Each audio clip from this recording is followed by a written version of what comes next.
Hey, Tom, your parents sent us a box of fresh vegetables from their crops. Do you want me to make some Chinese pork dumplings for dinner? You were saying that you only wanted to eat dumplings the other day, weren't you? There's some cabbage and carrots in the box from your parents, so I can make some healthy pork dumplings with plenty of veggies. Forget about it. I don't need any dinner. I'm going out to eat tonight. Oh, really? Why? What do you mean, why? Because I feel like it. I can do whatever I want, can't I? Oh, okay. Then I can make the dumplings tomorrow evening instead. There's a lot of vegetables, so we've got to use them all up before they go bad. Just hand the vegetables out to the neighbors or something. We won't be able to use an entire box full that quickly, and it's a waste for us to use them. Yeah, that's true. It'll be a shame if we can't use them all by their best by date. Then I'll take half for us and give out the other half to the families on either side of us.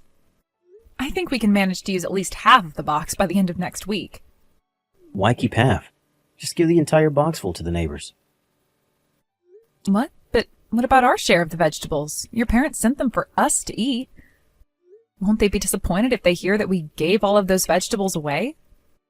Yeah, but even if we keep them, it's not like we can put them to good use. With you cooking, they'll just transform into a disgusting bowl of yuck. Our parents would be happy if their vegetables went to someone who could actually make a proper dish out of them. We don't need any vegetables in our house. Is my cooking really that bad? Yeah, it's terrible. And I hate the pork dumplings you make. They're gross. I can barely ever taste the pork, and you use too much cabbage. It's just a plain vegetable dumpling. Blech. What? You're just overreacting. I always put plenty of pork mince into the dumplings I make. There's just as much pork as there is cabbage. Well, 50-50 isn't enough. I want at least 90% pork, 10% cabbage. Why do you always insist on including vegetables in the food you make?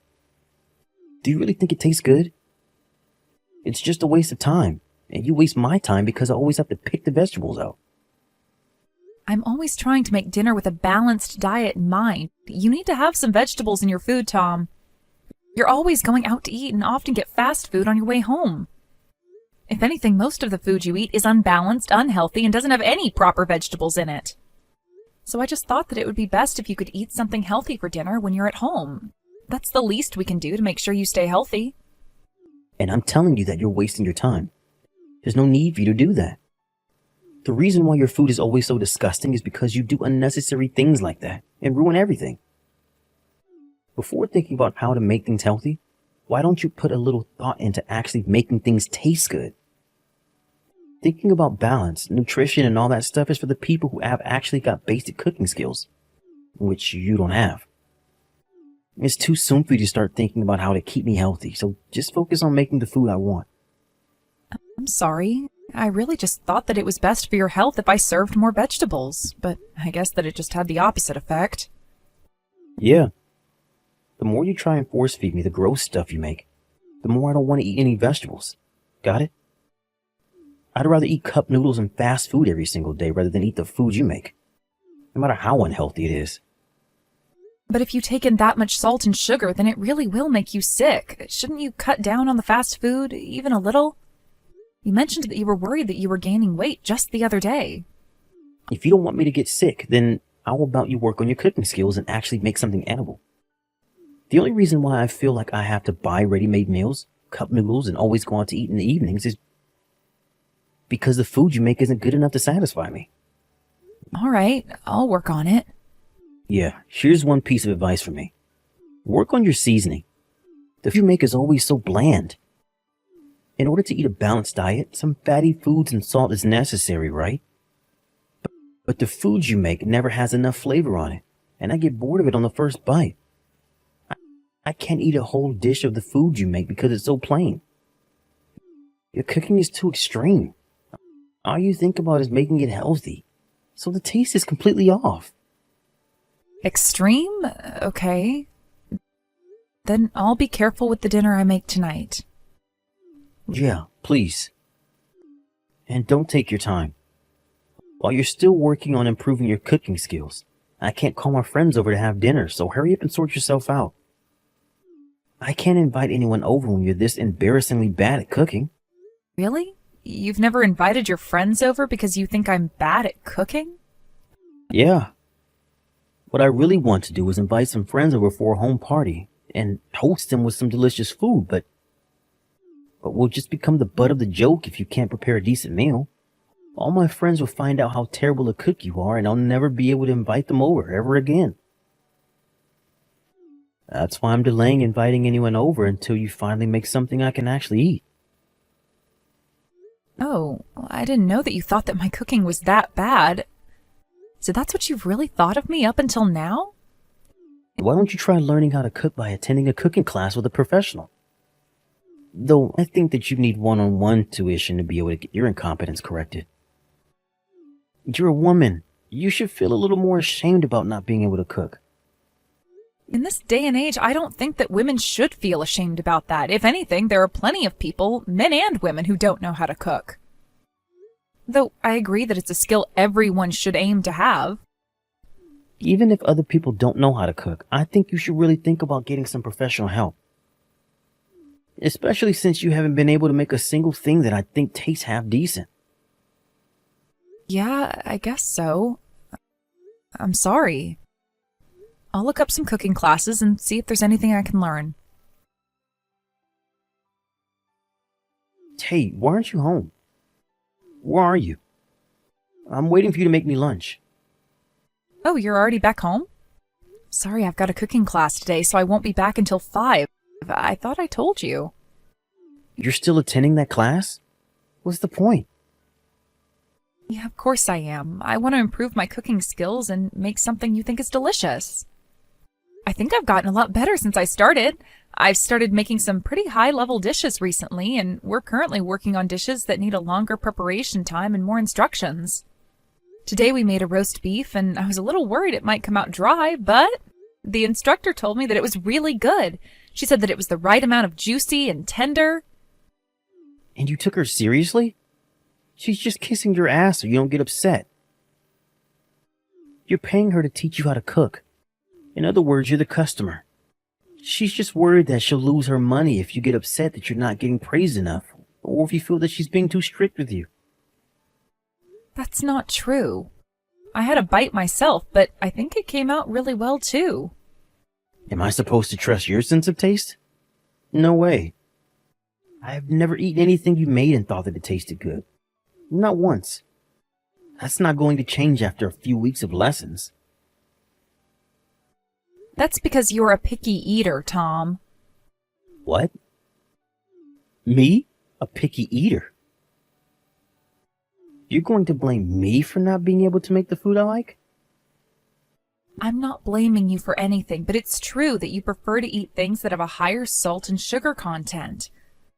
Like fast foods, cup noodles, and fizzy drinks. You refuse to eat anything else. You don't even try and take a bite of anything I prepare for you. The only stuff you want to eat is stuff that's bad for you. To be honest, I don't know what I can make for you that you'll actually like. Do you really think that I only eat cup noodles because I'm a picky eater? It's the other way around, dumbass. I had no choice but to fill myself up with cup noodles and fast food because you can't make anything that tastes good. It's your fault that I'm eating like this. But I've improved these past couple of weeks, haven't I? I've learned a lot from my cooking class, about seasoning too. That's what you had an issue with, so I asked the instructor for some advice after lessons. And we don't just learn how to cook, we get to learn a lot about chemical reactions and things. Huh? You really think that you've gotten better? How? If anything, you just started making fancier looking dishes with more ingredients. So the grocery shopping costs more, but it doesn't taste any different. You're not getting any better at cooking, so you're just wasting our money on the groceries and those cooking classes. Why do you have such a problem with my cooking? I've been working on making things with a richer, stronger flavoring, just like you asked. I've been doing my best not to decrease the amount of fat, too. Yeah, but you're still making things with a weird twist to them. What was that lump you made the other day? A tofu burger? And soybean patty? I made those because it's much healthier to make them with tofu and soybean pulp than with just meat alone. I still included beef and pork mince in the burger, didn't I? 70% of the tofu burger was meat, so that it wouldn't affect the taste so much. I don't think the tofu flavor was that strong. It was strong enough for me to taste it. I thought I told you to quit with the weird attempts to keep things healthy. I don't need the tofu or the soybean pulp. Stop messing around and just use the original classic burger recipe. I'm not telling you to eat a 100% healthy diet. I'm just worried because your doctor warned you to stop eating so unhealthily last month. Or have you already forgotten about that? You were worried about your weight, but you haven't made any changes to improve your own diet. You obviously expect me to do something, but complain when I make an effort with my cooking. You can eat whatever you want for breakfast and lunch, but I just think that you should have something healthy for dinner, especially because it's the last meal before you go to bed. I've had enough of you lecturing me about my health. Besides, you're wrong about me not doing anything to improve. I've started getting off the train one station earlier in the mornings on the way to work. You may think I'm not doing anything, but I'm making an effort where you're not looking. I'm walking a lot more than I did last month, too. That's why you don't have to do anything to change what I eat, and I'm not going to be forced to eat the stuff you make. You really think that getting off one station earlier and walking that distance to the office will change anything? Shut up already. Your bad cooking and my health have nothing to do with each other. You haven't gotten better at cooking, and you've just gotten more annoying. It's a waste of money, so quit those cooking classes. You're wasting my money. But you say that. I've been finding time on my days off to go to cooking class because you said that you wanted me to improve.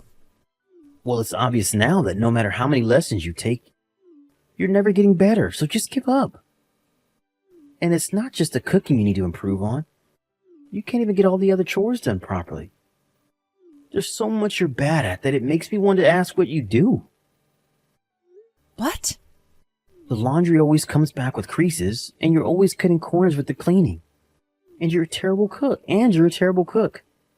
There's not one single chore you can get done properly.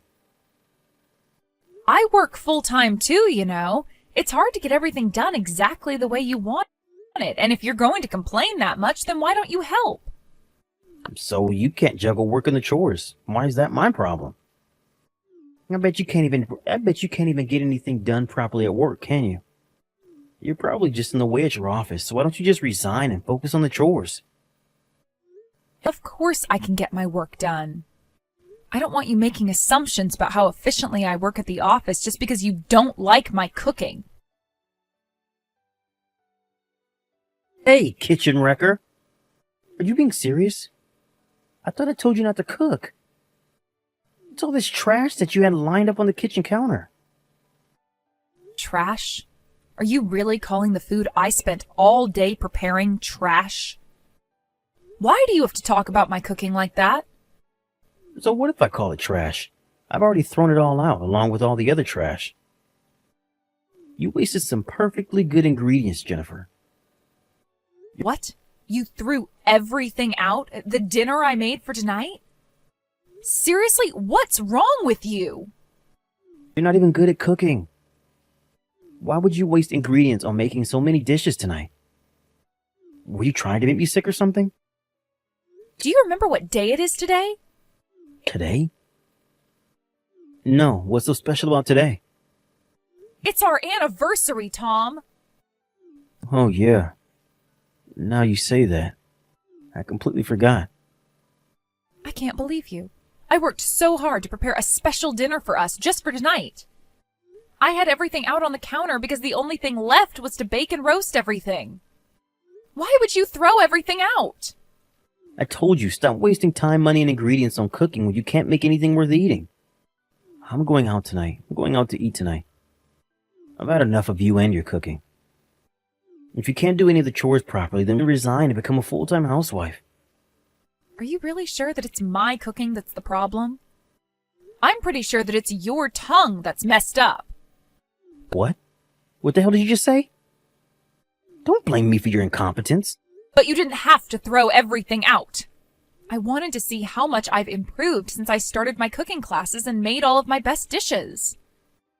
There were some things that I started marinating last night. It took me a long time to get everything ready, so why would you do that? Yeah, that's why I'm saying that you wasted your time and our money. And if you really wanted me to enjoy our anniversary dinner, you should have gone out and bought something for us to eat from that supermarket. That would have been a lot better than trying to make me eat all this crap. I don't want to eat anything you make anymore because I know that it's going to taste bad. You haven't even eaten anything yet. You threw everything away before you even gave me a chance. I wanted you to have a taste and tell me what you thought.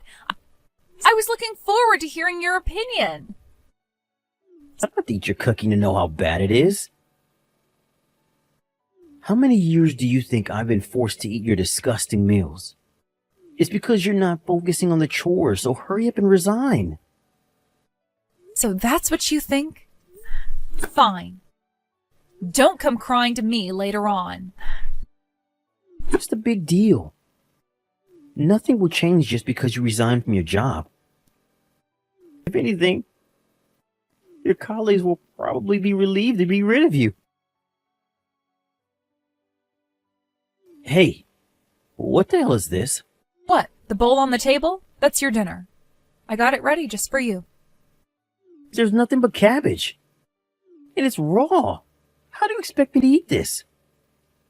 Yeah, and is there a problem? Are you seriously telling me that this is my dinner? What the hell's wrong with you? I'm not a rabbit. Quit screwing around. Nothing will come of complaining, Tom. That's all we have. Now that I've stopped working, this is all we can afford. You'll have to be patient with just eating cabbage for a while. You're being ridiculous. What about the money I'm earning? You really think that your salary's enough? The money you earn all disappears on the card payments. You're joking. There's no way that it could all disappear that quickly. You may not like it, but it's the truth, Tom. It all got swallowed up by the payments you owe to the card company from overspending on eating out and on paying back the scholarship. Up until now, we've been paying for the utility bills and the groceries from my salary. How can you afford to pay for the bills and the groceries with your tiny income? You earn $1,000 less than I do. Well, let me give you an update. I'm currently earning way more than you are. Do you mind not looking down on me like that? What? That's impossible. How could you be earning more than I am? I actually got a promotion and a few pay raises after we got married. I just didn't tell you. I thought that it would bother you if I was earning more than you do, so I kept quiet. I've known you for long enough to know how proud you are and how it would hurt that pride if I told you that you're not the breadwinner anymore. I didn't want you to pull a tantrum just because I started earning more than you. You're lying. Anyway, we don't have enough money to pay for groceries because you told me to resign. From now on, you'll just have to bear with eating either raw cabbage or cabbage soup. You get 1 cabbage for dinner and 1 cabbage to eat for both breakfast and lunch. How the hell am I supposed to live on cabbage? Can you even eat cabbage raw? Are you supposed to fry it or something first? Ugh, this is why picky eaters are so annoying. Cabbage is edible raw, and even if it's not that appetizing, you don't have a choice. We don't have the money to buy anything else. That's all you get. If you don't want to starve, you'll just have to grit your teeth and bear with it. Are you telling the truth? Can we really only afford cabbage? What about bread or rice or spaghetti? We used up the last of the rice last night. Oh, but we should still have some spices if you take a look at the spice rack. You can sprinkle whatever spice or herb you want on the cabbage and eat it the way you want. This can't be healthy. I'm going to end up with malnutrition. I doubt it's got all the nutrients a grown adult needs. But it's better than eating nothing, isn't it? It's either cabbage or nothing. If you don't like it, don't eat it. It's up to you. I'm not going to force you to eat something you don't want anymore. But don't blame me for what happens when you refuse to eat. Hey, I feel like I'm going to go crazy from how hungry I am.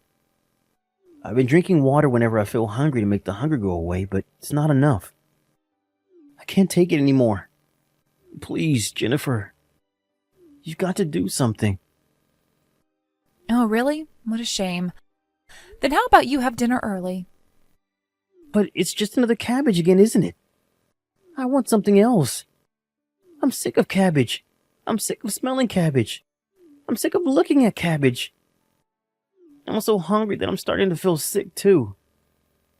Are you sure you don't want to have dinner? I've prepared 2 whole cabbages for you to eat tonight. I think you'll be full when you're done with eating them. I told you I don't want to eat any more cabbage. I don't even want to look at it. I think I'm going crazy. And where on earth are you? You're never here when I get home from work. I haven't seen you in days. What have you been doing every night? Me? I'm actually at your parents' house. My parents' house? What for? Your mom was nice enough to invite me over for dinner. What? You're having dinner with my parents? How is that fair? Why do you get to eat a proper dinner with them while I have to eat a cabbage? Your mom's fried chicken is the best. I have got to get her to teach me her recipe. She says that she's going to give me all the leftovers to take home, so I'll have something to eat for breakfast and for lunch tomorrow, too. I've been coming over to eat a few times, so I've learned a lot of cooking hints from your mom this past week. What? You left me to eat cabbages and practically starve, while you go and get pampered by my mom and eat her special fried chicken? I want to go and eat dinner with my parents, too. I'm headed straight over. This is a message from your mom and dad. They said, "We don't have any food to give you, so don't you dare turn up on our doorstep." What? Why not? I'm their son. How come you're welcome to eat with them and I'm not? You're just their daughter-in-law. Why do you get special treatment? Because I told your mom everything you did and said to me. I went and asked for her advice after the first time you told me to resign from being a terrible wife. And what do you think your family said when they heard how you've been treating me? They assured me that I wasn't in the wrong and that it was all because of how picky an eater you are. They told me that it was all your own fault. Your mom was especially angry when she heard how you were talking down to me about being incapable of doing the chores and balancing work. Probably because she understands more than anyone else how difficult it is to stay on top of the chores, especially when juggling work and, in her case, raising a child. So she doesn't care about me starving to death anymore? And your dad was laughing that cabbage should be more than enough as punishment for a dumbass like you. Your grandpa, grandma, and your little sister are all here too. But unfortunately for you, they're all on my side and they agree that you're completely in the wrong. You're the one that told me to resign without thinking about the consequences, so it's your own fault. You pretty much asked for this, Tom. Yeah, but how was I supposed to know that it would turn out like this? That I would be forced to live on cabbages? I didn't even know about your pay raise. Could I have known without you telling me? Regardless of that, this might be a good choice for you to fix your pickiness and start eating healthily.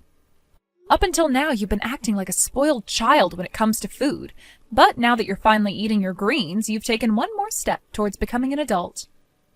Even though it's far too late for you to be growing up after all these years. Please, I'm really hungry. Can you ask them to let me have one proper meal? I won't ever say that I don't want to eat this or that. I won't refuse to eat the food you give me. I won't complain anymore, I promise. So you were aware that you were complaining unnecessarily? Now that I've got the chance, I'm going to make one thing very clear. My cooking isn't bad at all. At first I doubted my own skills, but after attending cooking class and having a professional taste my cooking, I realized that it wasn't me after all. It's all because you're a picky eater. I'm sorry that I said that you're a bad cook. I really won't complain anymore. I don't care what you give me. I'd happily eat it over having to eat one more head of cabbage. Too bad I'm never cooking for you ever again. The reason why you only have cabbage to eat right now is because it's karma for everything you've said to me. It's also karma for wasting the food I made on our anniversary by throwing it all in the trash. It's also punishment for trampling on the effort and consideration I put into making that dinner. I know, I'm sorry. I knew that you were just thinking about my health, but I was too stupid to just be honest and accept it. I was really being childish by complaining and expecting you to answer to all my complaints. I'm sorry. And no matter how much I complained, you did everything you could to try and meet me halfway. By going to cooking class and making the food you make as healthy as possible. But I was super insensitive and acted like a total asshole. I'm really, really sorry. It's too late for you to realize that now. Now you can't even afford to go out and eat fast food. Serves you right, Tom. You don't know how satisfying this is. I've suffered enough, right? And I've apologized to you over and over. Please, can't you just give me something? Just some toast or even some fruit? Something other than cabbage. I don't care what you give me. Yeah, I think you would be happy no matter what I gave you right now. But I've got a better idea. If you're hungry, why don't you go out and eat the grass on the side of the road outside? That way you won't have to pay a single cent. After that, my husband turned up at his parents' house and he got down on his knees and begged me for his forgiveness on their doorstep. However, I refused to forgive him for how arrogant he was, and I handed him the divorce papers right on the spot. My in-laws wouldn't forgive him either and refused to give him any food to eat. Instead, they chased him out of the house and told him to work things out on his own. All I can say is that I think he got what he deserved. By the way, I told him that I'd resigned from my job, but that was actually a complete lie. I didn't give in my resignation, but I asked my manager if I could take a couple of weeks off work using the paid holidays that I had accumulated for this year. I used that time to slowly move my things out of the house Tom and I were living in, and now I've moved into another apartment, and I've gotten back to work. Once we were divorced, my ex-husband had a hard time paying for groceries, and he also started getting behind on paying the rent, and was eventually kicked out of the house. His family refused to help him, so now he's relying on his friends to let him stay on their couches for a few weeks at a time. And now, either because of his bad eating habits up until now, or because of the malnutrition he's suffered, it's not clear which is at fault, but he's now gotten sick and has been visiting the hospital on a regular basis. Apparently, his doctor has given him strict rules for what to eat and what not to eat, and he can no longer eat his favorite fast foods and cup noodles. Ever since divorcing my husband, no one has ever told me that my cooking tastes bad. If anything, I've gotten nothing but praise for how delicious my cooking is, and I've been asked for tips and hints on how to make certain recipes. It turns out I was right about that idiot's sense of taste being out of order. Now I'm free of him and his complaints. I've gotten a lot more confident about my cooking skills, and I'm having a lot more fun trying new recipes and cooking methods.